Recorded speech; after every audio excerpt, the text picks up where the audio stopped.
how's it going, all you guys and girls in the Illumination? Time to jump aboard the Loom train. It's JJD, JJ Double J, the Illuminator here, the sweet one. Also known by almost countless other aliases and nicknames. But we won't get into that right now. I want to talk about big families, okay? Big families are something that, in my family, my immediate family, not so much. But looking at some of my grandparents, actually, um, on my father's side, my grandfather was one of nine. My grandmother was one of eight. No, I got that mixed up. He was one of eight, she was one of nine. On my mother's side, her father was one of six from his regular family, but his father had, and I say regular family, but not meaning six that shared the same mother, and three from his father's first marriage that his wife passed away. So there were nine growing up together. My grandmother on my mother's side, she was one of four. But no one in my mother's generation and my father's generation had more than two apiece. And I'm the only one that is just one. Um, so big families are not something that I really know a lot about other than observation. I work with people who are from big families. I work with a woman from Portugal that moved here when she was 19, and there were seven in her family. So it's funny to hear stories from people with big families because it really is a different way of growing up and living when you're an only child compared to being from a bigger family.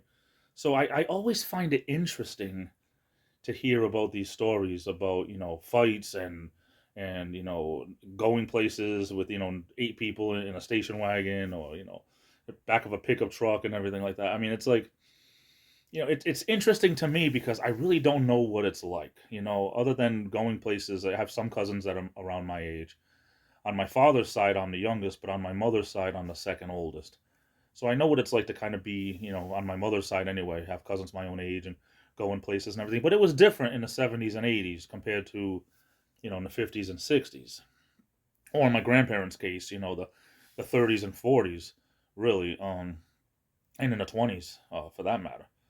Um, but big families, I can only think that, there's good and bad with everything. You have your good sides and your bad sides, but when you're an only child, a lot falls on your shoulders when it comes to certain things.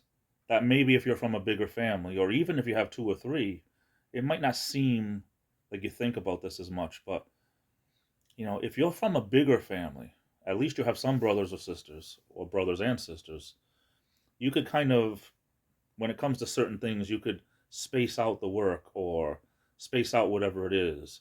If it's a potluck type, dinner, or if it's staying with somebody at the hospital, or when people need rides, to doctors or to anything.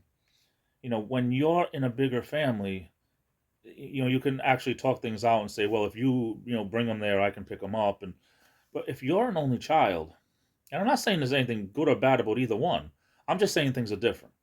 I'm not saying I don't want to be an only child or that, I have too much on my shoulders or anything, but it is more on your shoulders if you're really only one or one of the only ones people can count on.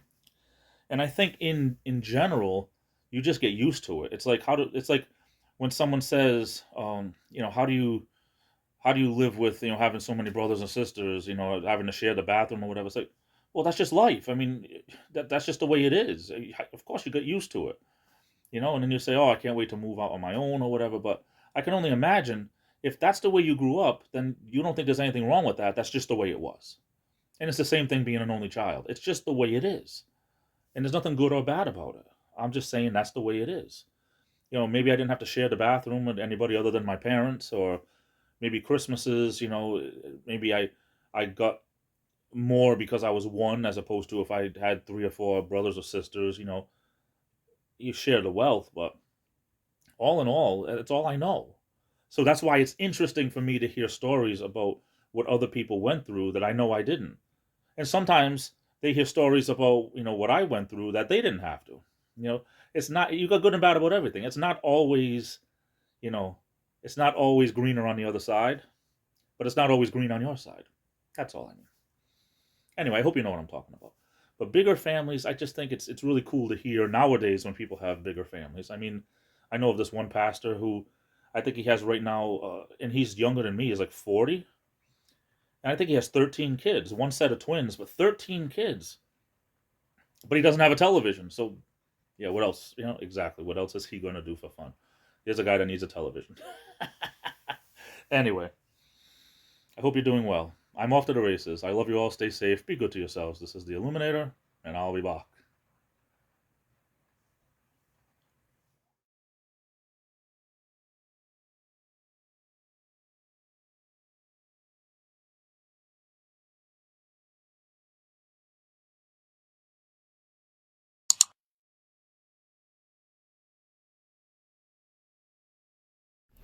Hey, sorry man, we're all out of porridge. Son of a bitch!